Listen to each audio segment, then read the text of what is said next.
So hello friends, welcome to my YouTube channel pharmacy Mitra. आज हम लोग फार्मा केमिस्ट्री के एक बहुत ही इंपॉर्टेंट टॉपिक के बारे में बात करने वाले हैं। इस टॉपिक का नाम है एंटी लेप्रेटिक ड्रग्स या एंटी लेप्रेटिक एजेंट्स। तो चलिए शुरू करते हैं इस वीडियो को। इस वीडियो में हम लोग देखेंगे उसके डेफिनेशन के बारे में, उसके क्लासिफिकेशन के बारे में और हर ड्रग्स के chemistry, physical properties, chemical properties, stability and storage, official formulation यानी वो किस फॉर्म में आते हैं, टैबलेट, कैप्सूल, सिरप्स, इमल्शंस वगैरह वगैरह, ब्रांड नेम वो किस नाम से बेचे जाते हैं और मैकेनिज्म ऑफ एक्शन यानी कि वो काम कैसे करता है। तो चलिए शुरू करते हैं इस वीडियो को इसके डेफिनेशन से। एंटी लेप्रेटिक ड्रग, साथियों नाम से ही पता चल रहा है कि ये लेप्रोसी के अगेंस्ट काम करने वाले ड्रग्स हैं। तो लेप्रोसी एक बीमारी है जो कि माइकोबैक्टीरियम लेप्रे बैक्टीरिया द्वारा होता है। यह बैक्टीरिया जो एक रॉड शेप्ड बेसिलस है और ग्राम पॉजिटिव भी है। इसका मुख्य असर जो है वो स्किन और म्यूकोसा मेम्ब्रेन ऑफ नर्व्स में देखने को मिलता है। तो इस डिजीज़ को ठीक करने के लिए जिन दवाओं का इस्तेमाल किया जाता है उन्हीं को हम लोग एंटी लेप्रेटिक ड्रग्स कहते हैं। साथ ही इस बीमारी को हैंसन्स डिजीज़ भी कहा जाता है क्योंकि हैंसन्स नाम के एक साइंटिस्ट ने इस डिजीज़ का आविष्कार किया था 1873 में। और इस डिजीज़ का इंक्यूबेशन पीरियड जो होता है वो आपका लगभग 3 से 5 साल का होता है। तो चलिए आगे बढ़ते हैं और बात करते हैं इन ड्रग्स के क्लासिफिकेशन के बारे में। तो साथियों पहला क्लासिफिकेशन है आपका सल्फोन, दूसरा है फिनाइजीन डेरिवेटिव्स और तीसरा है डाई सब्सटीट्यूटेड थायोयूरियाज, जिसमें सल्फोन का एग्जांपल है आपका डैप्सोन और सोलैप्सोन। फिनाइजीन डेरिवेटिव्स का एग्जांपल है आपका क्लोफाजीमाइन और डाई सब्सटीट्यूटेड थायोयूरियाज का एग्जांपल है आपका थायम ब्यूटोसिन। तो चलिए शुरू करते हैं एक एक करके सभी ड्रग्स के बारे में डिस्कशन। सबसे पहला आपका डैप्सोन। डैप्सोन जो है वो सबसे ज़्यादा इस्तेमाल में लाया जाने वाला एंटी लेप्रेटिक ड्रग है और यह सबसे इम्पॉर्टेंट भी है। इसका केमिकल स्ट्रक्चर आप देख रहे हैं, इसमें दो फिनाइल, दो आपका एमिनो सब्सटीट्यूएंट है और एक सल्फोन। तो इसका IUPAC name 4,4 diamino diphenyl sulfone है। अब डैप्सोन जो है वो आपका डाईफिनाइल सल्फोन से डिराइव किया गया है। डाईफिनाइल सल्फोन में दो फिनाइल रिंग और एक सल्फोन। अब जब डाईफिनाइल सल्फोन के 4 और 4 डैश पोजीशन पे एमिनो ग्रुप्स अटैच्ड हो जाते हैं तो वो डैप्सोन बनाते हैं, जिसका कि पूरा नाम 4,4 dash diamino diphenyl sulfone है। बात करते हैं इसके फिजिकल प्रॉपर्टीज़ के बारे में। तो इसका जो अपीयरेंस है वो वाइट और क्रीमी वाइट क्रिस्टलाइन पाउडर का है। साथ ही वाटर में स्लाइटली सॉल्युबल है, मतलब कम सॉल्युबल है। और इथेनॉल 95% इथेनॉल और एसीटोन में फ्रीली सॉल्युबल है और डाइल्यूट मिनरल एसिड्स में भी सॉल्युबल है। साथ ही इसका मेल्टिंग पॉइंट 175 से 176 डिग्री सेल्सियस का है।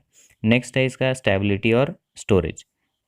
डैप्सून जो है वो लाइट से अफेक्ट होता है, इसलिए हम लोग इसको क्लोज्ड कंटेनर और लाइट रेजिस्टेंस कंटेनर में स्टोर करके रखते हैं। अगला है इसका यूज़। तो पहला यूज़ है आपका एंटी लेप्रेटिक ड्रग। दूसरा कि यह सबसे सिंपल और सस्ता और मोस्ट एक्टिव एंटी लेप्रेटिक ड्रग है और यह पायरीमिथामाइन के साथ में कंबाइन करके क्लोरोक्विन रेजिस्टेंस मलेरिया, मतलब वैसे मलेरिया जिसको क्लोरोक्विन देने से ठीक नहीं किया गया हो, उसमें उसके इलाज में इसका इस्तेमाल किया जाता है। अब है ऑफिशियल फॉर्मुलेशन यानी कि वे कौन कौन टाइप किस किस टाइप्स में डैप्सोन आता है। तो डैप्सोन इंडियन फार्माकोपिया और ब्रिटिश फार्माकोपिया और फिर डैप्सोन टैबलेट्स आईपी और बीपी। अब है ब्रांड नेम्स। तो ब्रांड नेम्स में पहला है आपका डैप्सोन, डीडीएस, नेवोफोन और डाइफिनासोन एक्सेट्रा। हमें दूसरा ड्रग है आपका सोलैप्सोन। तो साथियों सोलैप्सोन जो है वो एक टेट्रा सोडियम सल्फोनेट डेरिवेटिव है, यानी कि डैप्सोन का टेट्रा सोडियम सल्फोनेट डेरिवेटिव जो है वो एक सोलैप्सोन है। इसका इस्तेमाल लेप्रोसी के इलाज में किया जाता है और यह लेस पोटेंट ड्रग है। इसका फिजिकल प्रॉपर्टीज़ की यह वाइट पाउडर है, वाटर में सॉल्युबल है और अल्कोहल में इनसॉल्युबल है। आगे बात करते हैं इसके स्टेबिलिटी एंड स्टोरेज के बारे में। तो साथियों इसे भी हमें एक वेल क्लोज कंटेनर में ही स्टोर करके रखना है और इसके यूजेज हैं एंटी लेप्रोटिक ड्रग। और यह इसका इस्तेमाल उस समय किया जाता है जब डैप्सोन लेने से हमें गैस्ट्रिक की प्रॉब्लम आती है। साथ ही यह डैप्सोन से लेस पोटेंट ड्रग है। बात करते हैं इसके ब्रांड नेम्स के बारे में। तो पहला ब्रांड नेम है आपका सल्फिट्रोन, सोलूसल्फोन और सलेप्सोन एक्सेट्रा। तो ये था आपका सोलैप्सोन। अगला ड्रग है आपका क्लोफाजीमाइन। तो साथियों क्लोफाजीमाइन एक इम्यूनोफेनाजीन डाई है जिसका इस्तेमाल हम लोग एंटी लेप्रोटिक ड्रग के तौर पे करते हैं। साथ ही यह डार्क रेड क्रिस्टल्स में आता है जो रेडिश ब्राउन भी हो सकता है और यह एक फाइन पाउडर है। ये विदाउट ऑर्डर होता है, यानी कि ऑर्डरलेस होता है, और वाटर में प्रैक्टिकली इनसॉल्युबल होता है। साथ ही क्लोरोफॉर्म और डाई मिथाइल फॉर्माइड में सॉल्युबल होता है, और इथेनॉल 95% इथेनॉल में स्लाइटली सॉल्युबल होता है, और ईथर में भी वेरी स्लाइटली सॉल्युबल होता है। साथियों, अब बात करते हैं हम लोग इसके केमिकल प्रॉपर्टीज़ के बारे में। तो यदि क्लोफाजीमाइन को वाटर में डिसॉल्व कर दिया जाए और उसमें हाइड्रोक्लोरिक एसिड मिला दिया जाए, तब एक इंटेंस वायलेट कलर हमें देखने को मिलता है। और यदि इसे हम सोडियम हाइड्रोक्साइड सॉल्यूशन के साथ में मिला देते हैं, तो इसका कलर जो है वो एक ऑरेंज से रेड में बदल जाता है। इसका स्टेबिलिटी एंड स्टोरेज में है कि हमें इसे भी वेल क्लोज्ड कंटेनर में ही रखना है ताकि ये डैमेज ना हो जाए। बात करते हैं इसके यूजेस के बारे में, तो सबसे पहला यूज़ है लेप्रोसी के ट्रीटमेंट में। साथ ही यह एक ओरली एक्टिव ड्रग है जिसका इस्तेमाल हम लोग मल्टी ड्रग थेरेपी में भी कर सकते हैं। और ये एक सेकेंड लाइन ड्रग है, जैसे कि यदि किसी लेप्रोसी को डेप्सोन से ठीक नहीं किया जाए तब हम लोग क्लोफाजीमाइन का इस्तेमाल करते हैं। यह एंटी इन्फ्लामेटरी एक्शन भी शो करता है।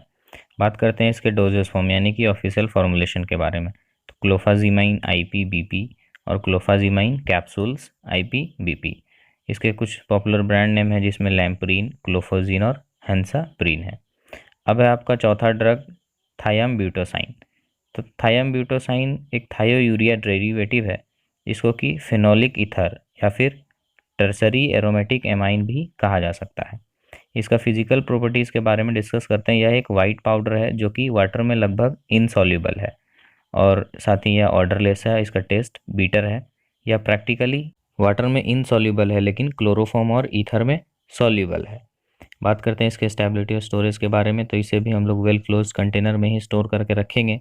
इसका यूज़ है एंटीलेप्रोटिक ड्रग का, और इसके कुछ ब्रांड नेम हैं जिनमें CB1906, DPT और SU1906। तो साथियों, ये थे आपके कुछ इंपॉर्टेंट ड्रग्स जिनका कि इस्तेमाल एंटीलेप्रोटिक एजेंट के तौर पर होता है। और मार्केट में कुछ और भी ड्रग्स हैं जिनका इस्तेमाल लेप्रोसी के ट्रीटमेंट में किया जाता है। उनमें से आपका कुछ एगिडैप्सोन, रिफाम्पिन, इथोनियामाइड, थायासीटाजोन और ऑफ्लॉक्सासिन, तो ये सारे जो ड्रग्स हैं इनका भी इस्तेमाल एंटीलिप्रोटिक के तौर पर किया जाता है। अंत में हम लोग डिस्कस करेंगे इसके सबसे इम्पॉर्टेंट टॉपिक के बारे में, जो है इसका मैकेनिज्म ऑफ एक्शन, यानी कि यह काम कैसे करता है।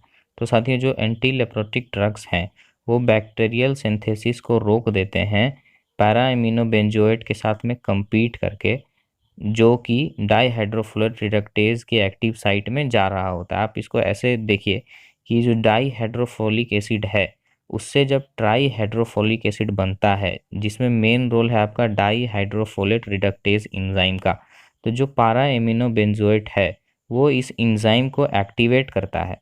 अब हमारा जो एंटीलेप्रोटिक ड्रग है उसका स्ट्रक्चर पारा एमिनो बेंजोएट के स्ट्रक्चर से लगभग सेम होता है।